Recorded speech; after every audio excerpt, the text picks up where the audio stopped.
Hi everyone, welcome to the live stream. This is my first ever live stream, so I am quite nervous, but I'm quite excited to meet you guys as well. Obviously, I am not that experienced when it comes to live streams, but yeah, I hope this is the first of many. And anyway, I wanted to talk to you guys a little bit more. How is everybody doing? If I'm looking to the right, I'm looking at my board here and also my chat. So if you can tell me like which city or which country you're watching this from, please do so in the chat. There is a bit of lag, so I might not be able to respond right away. Okay. So today we have a 30-minute live stream planned, and we are streaming on both YouTube and Facebook and supposedly Instagram, but I checked earlier and it doesn't seem like it is actually happening over there, so I'll have to figure that out in the future. Again, this is my first live stream, so mistakes happen. Okay. Yeah, and today's topic is about things to do in Tokyo when it rains. We are currently in our rainy season in Tokyo, and although it's been quite hot the past few days, these days, you know, we have seasons set for like these months, but it's quite unpredictable because of global warming and stuff. But yeah, okay. And for this live stream, I'll be introducing some of the seasonal flowers that you can see. Actually, only just one. And if you've seen the title thumbnail, then you already know which flower I'm about to introduce. And then I'm going to talk about indoor attractions as well, because I've been to quite a few these recent years, and I think these are attractions that aren't really talked about much. So I wanted to introduce them to you. And the last one is cultural experiences. Okay, does that sound good? Okay, hi Patricia, thank you for putting message in the chat. Yeah, this is very much a very chill live stream, even though I'm quite nervous. Yeah, that's why I picked this background music, so that it will work both for you and me. Okay, all right, so I wanted to start a little bit with some catch up because it's been a while since I uploaded my last video, and I am editing videos. It's just that my workload is like really terrible these days.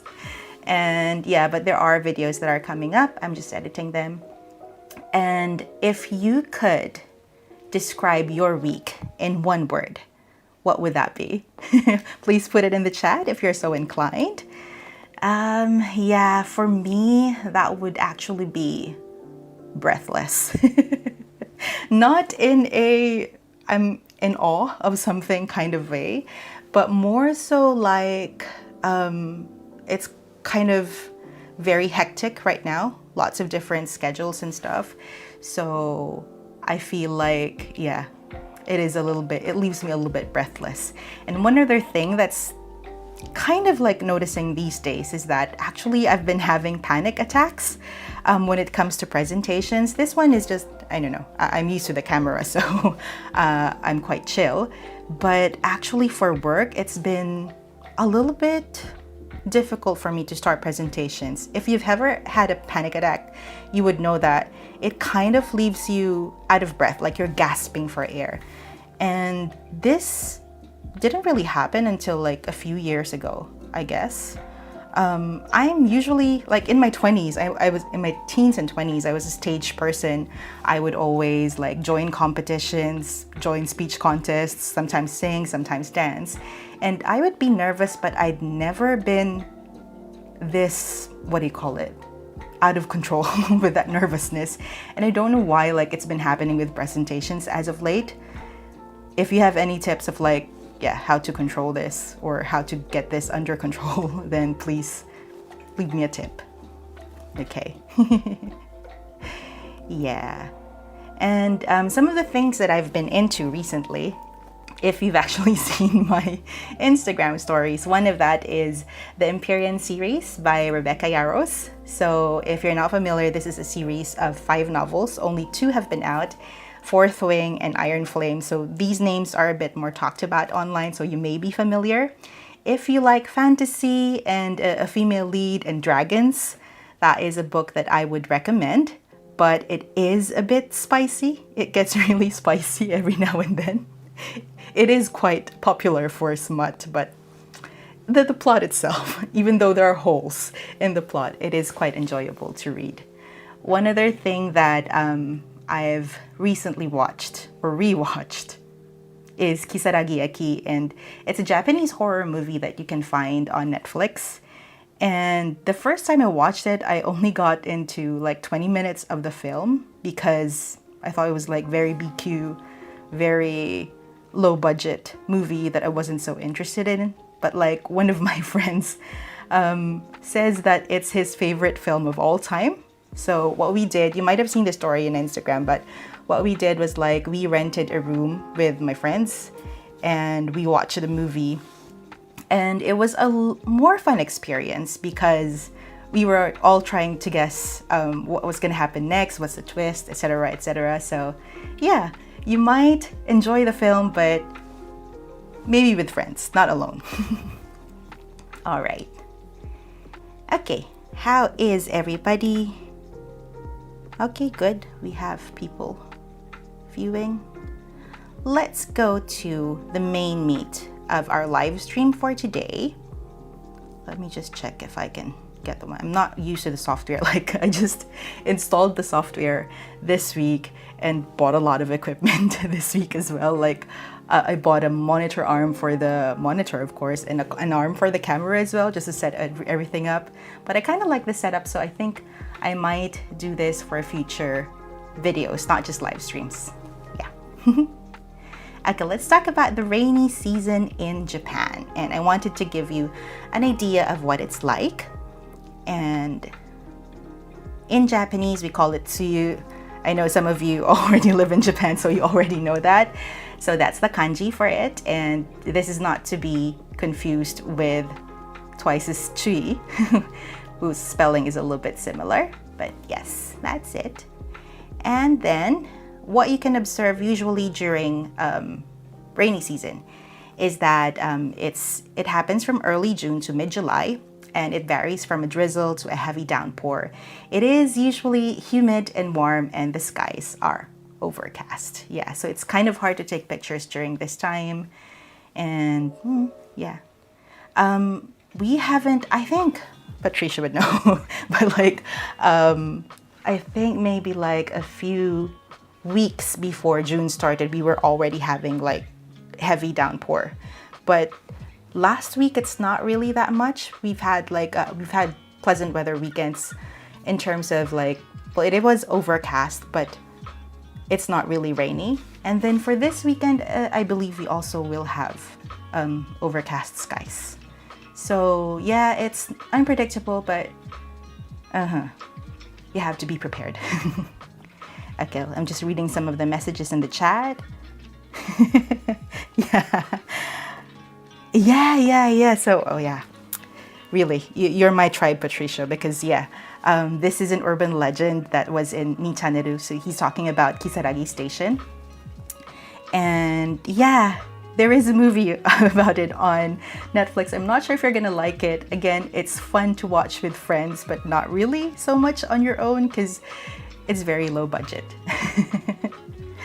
Yeah. Oh, there is a song in the Joy Sound machines. I didn't know that. I'm gonna have my friends like look it up. Thank you always for like the pieces of information that you give me. All right, let's go to the next one. Right, so when we speak of rainy season in Japan, usually we see a lot of hydrangeas. Okay. Yes.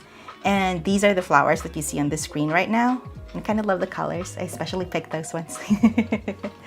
And they're really beautiful. I'm not sure, I can't speak for the whole of the Philippines because I haven't been to many places in my country, but it is, I first saw them in Japan, and really, and every season I look forward to seeing hydrangeas because they're very beautiful.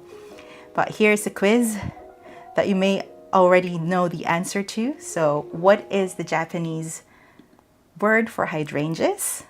We have A, gokiburi, B, hanayome, C, ajisai, and D, shiran. I'll give you like a few minutes to think about the answer, and if you want to, you can put it in the chat. I am not able to see the Facebook chat using the interface that I'm seeing right now. I'm only seeing YouTube, so yeah. Okay, and while we're waiting for your answers, let me give you some facts about ajisai. I already said the answer. Hydrangeas, forget that. Okay, so hydrangeas, they usually bloom from June to early July, so it's the exact same months as the rainy season. And then the meaning in Japanese, in the Japanese language of flowers, is fickleness, affair, and uncertainty.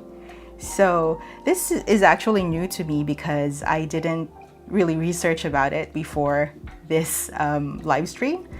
And I was kind of surprised that all the definitions or the meanings in Japanese are all quite negative, honestly. Like I mean, just looking at the flower, I would associate it with like bouquets, and because if it's June, like we have June bride, but maybe that's like a Western thing.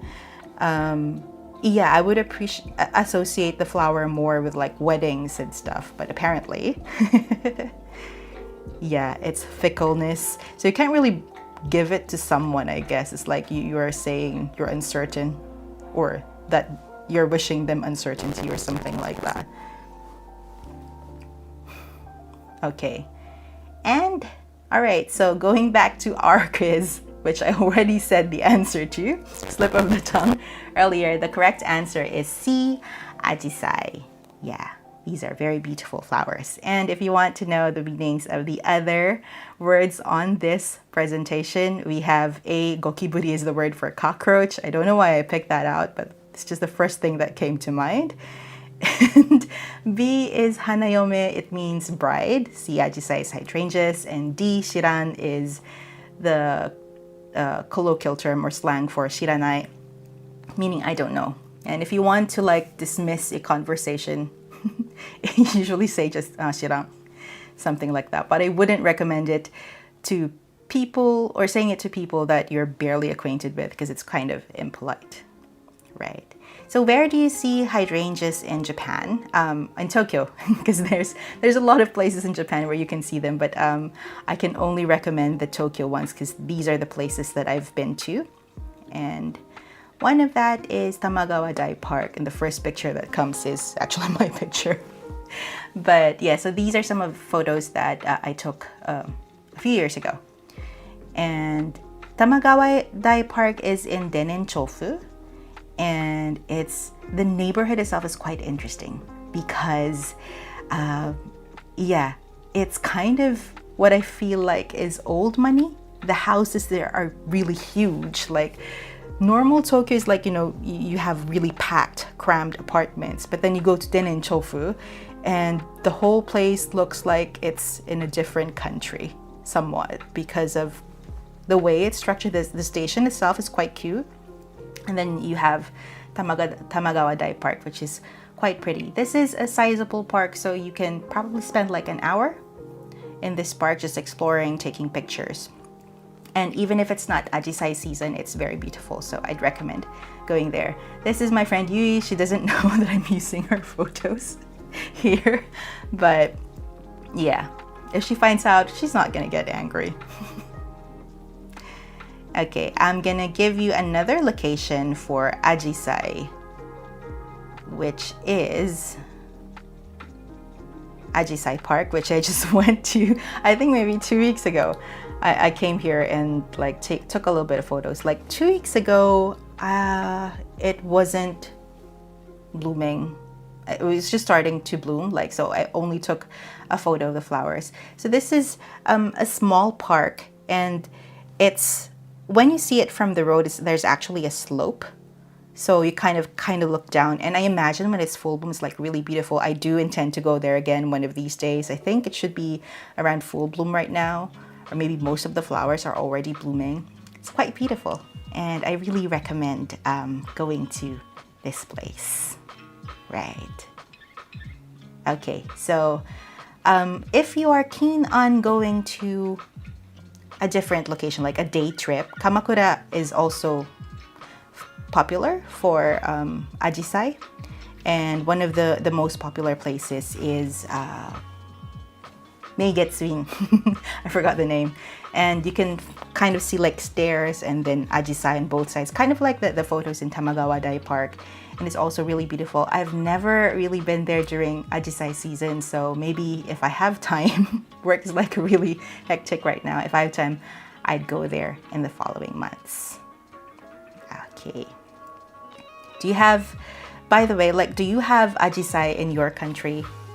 Because I don't know. I don't really know. I haven't really searched whether we have it in the Philippines, but at least we don't have it in Manila. Okay. All right, let's go to our next part, which is we have indoor attractions, which is the main thing that I really wanted to share with you guys today, because I've been having a lot of fun with my friends going to these different locations. And the first one I'm going to introduce to you is Immersive Fort Tokyo. And if you are familiar with Odaiba, so this used to be Venus Fort, that's what we called it. And then the place got taken down, new ownership, and this is now the indoor park.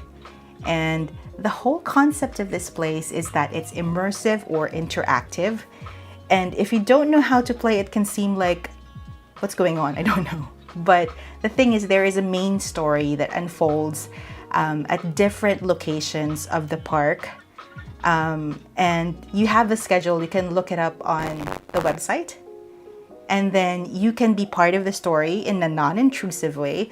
Like in some cases, you could see people crouching down in the clip earlier. So like you can follow this policeman or policewoman who's trying to arrest the mafia. And then in some cases, like the girl singing, we had to sing along with her. But then we could also see like a cast member with us, along with us in the crowd. And it was like slowly moving up to the stage. And she was like saying, I'm so nervous, I'm so nervous. So like we see him, and then we see him approach her finally on the stage and then propose. So something like that. And yeah, so if you're gonna go here, probably try to spend a whole day over here. And again, always check the schedule so you know like where the next part of the story is going to take place. Although I would say that this is only conducted in Japanese, so it's not really for inbound or for English-speaking tourists, but you can easily follow. But if you don't want to spend a lot of time like following the main story, there are also other attractions inside this theme park. So one of them is like Jack the Ripper, and it's kind of like a haunted house where you hold a piece of rope with your friends, and yeah, people come out and scare you. There is like a real version of Identity 5, like I forget the name of that game, that mobile game that is also the same. I think Dead by Daylight is also the same concept. I've played both of those games, and again, it's like you try to hide from a monster, you go inside the locker, and then you also try to kind of unlock the different machines and stuff. So it's the same way the game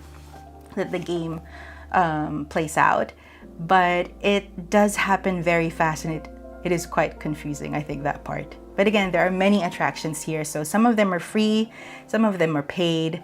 The two paid ones that are available right now are Sherlock themed. So again, there's going to be like a detective case that unfolds in like this is a paid attraction, so it has its own area. And then there's one that's Oiran themed that is like ridiculously expensive. It's another 9,000 yen on top of the entrance fee that you pay. So those paid attractions, we didn't really get to enjoy them. One, because they're very expensive, and the entrance fee for this is like around 7,000, I believe, something like that. So yeah, and also time-wise, I think on your first visit, maybe try the free attractions first, and this main story that plays out, and then maybe on your second visit, try the paid attractions. At least that's what I'm trying to do if I can get my friends to go there again. But they did have a good time as well, so yeah. Ah, okay. Patricia says, I've never seen Ajisai in Argentina, but I barely know any places. Yeah, it's the same for me, right? Like when you move to Japan. I did move to Japan at around like 25 years old, but I've barely traveled around the Philippines, which I do want to like. I want to travel a little bit more whenever I have time. When I go back to the Philippines for vacation and stuff like that. But I know a lot of things about Japan, and I don't know the Philippines as much in terms of like regional differences. So this is one thing that I'm really interested in exploring as well. Yeah. Okay. And then let's go to the next indoor attraction that we have. And that is, hold on, Red Tokyo Tower. So this is another really interesting attraction that we have visited in the past years. I think this was last year. I believe this was last year, and there's only 3 of us. There's usually 4 of us, but Miho was sick during that day. And you can see, you obviously know Tokyo Tower already, and it's a very popular landmark. There is a separate section for Red Tokyo Tower, and it's around, I believe, 4 floors, and each floor has different attractions, and they describe themselves as kind of like e-gaming. And you can try different things like VR. This is the one you're seeing right now, is red light, green light, and obviously like we couldn't really get past the first time that doll turned around. This one is a little bit funny. You'll have to crush the other person while you jump on a trampoline, and yeah, the one of the guys never really got any points at all. This one is like you control. Well, this was difficult. We were actually fighting when we were controlling that big ball. And this is another ball game, and you can see how really awful I am with ball games. I couldn't even catch the ball. Like, if you know me from high school, like I was really terrible. Like, we had softball, I think, in high school, and I think you have to, there would be like 10 times the other person would throw the ball and you have to catch it, and I only catched it 2 times, caught it 2 times. So that's how bad I am with these kinds of games. All right. Yeah, so this is fun. Red Tokyo Tower. You can find the tickets online. Again, this red light, green light. There was also hole in the wall, which was quite fun as well. All right, and the last one for indoor attractions that I'm talking about today is, ta-da, Mr. Jump. This one is in Machida, so this is more like a residential area in Tokyo, and there are a lot of, I would say, trampoline parks in Tokyo, but this is one of the biggest. And they have different types of attractions. So the one you're seeing right now, yeah, my friend couldn't jump the second one because it's high. They have different like swing ones like that, or zip line. They also have one, and there's this slide as well. So it is quite fun. You do end up very sweaty after this. And I remember like what we did was go to Ofuro no Osama. So this is a hot spring, man-made hot spring that is a chain store all over Japan. And there is one near the station of Machida as well.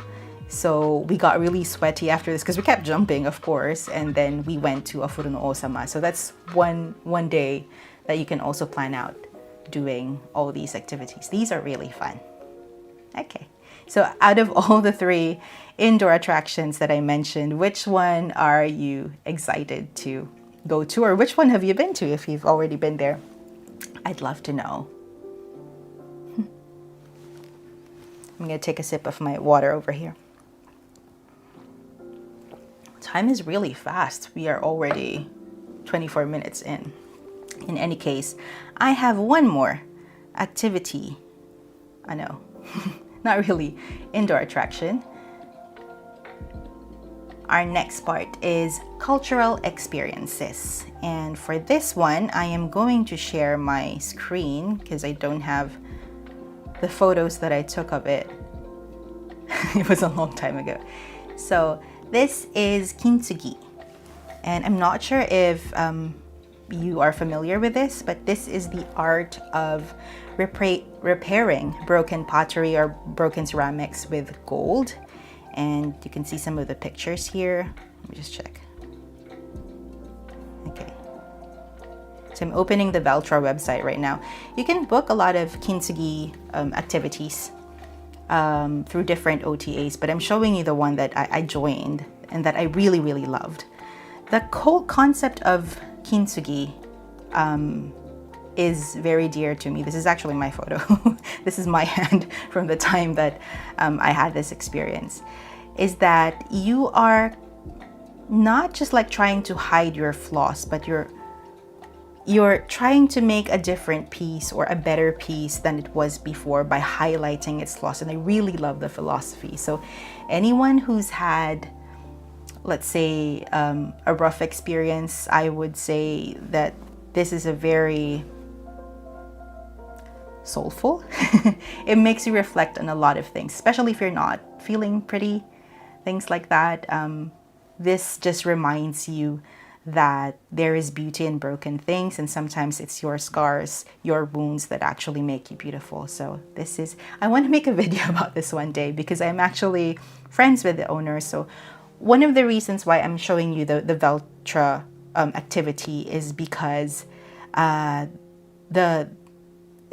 activity that I joined, it is only available through this website, and the name of the atelier is Kuge Crafts, and this is a couple, and I would say middle-aged couple. I'm not really sure what their age is, but they are very welcoming. So when I joined the activity, I got to meet them and their son and his partner, and it was just like, and it was also during COVID, I think, at very beginning of COVID, when people still didn't know what to do.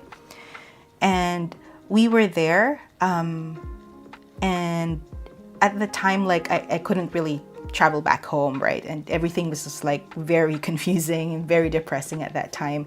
And to be able to meet those really lovely people, very welcoming people, it felt really at home. And also they give you a lot of cake. I don't know if it was just because during my time, but like they gave me a lot of sweets and tea as well during my visit. So it's a very relaxed atmosphere. This is like one of their works there. And these people, these artisans are really known for their craft. Kuge Crafts, like if you check their search volume, they're actually really searched a lot because yeah, they are really good at what they do and they're known for what they do. Okay. Other activities, cultural activities. I'm going back to my camera here.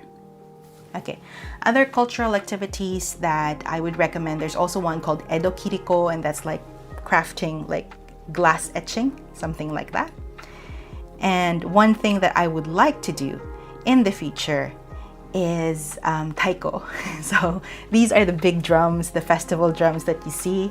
Yeah, and also I want to try koto or harp. So these are just like some of the cultural experiences that I might be doing videos about in the future, hopefully. Yeah. So what about you guys? Like, what cultural experiences are you interested in? I mean, the common things that people are usually into, like when they go to Japan, is of course kimono, dressing. And I would recommend that as well. It's a very fun experience. And don't worry, like it's not really a cultural appropriation issue. Nobody really thinks of it that way unless you are using it not for its intended purpose. But if you're just like wearing it and like taking photos, going to a matsuri, for example, then have a ball, have a blast. Okay. All right, so I think we are about to run out of time. And again, I hope this stream has been helpful for you in planning your trip to Japan, or just giving you some ideas of like what to do the next time you come here, or like the next time you go out with your friends if you're a resident in Japan. I'm very thankful that you chose to spend your time with me today, and I bought all of these equipment so that I can do this regularly, but since I'm only in the beginning phase, a lot of things are still very clunky, as I said, and I can't give out a set schedule yet. But in the future, I want to talk about, because my time frame is still 30 minutes. I want to talk about like more recent events happening in Japan, some news, and I think maybe like I could discuss probably 3 articles in 30 minutes. So that's it for today. Again, thank you so much. And this has been Mizhelle for Tokyo Past 3. I'll see you again next time. Bye!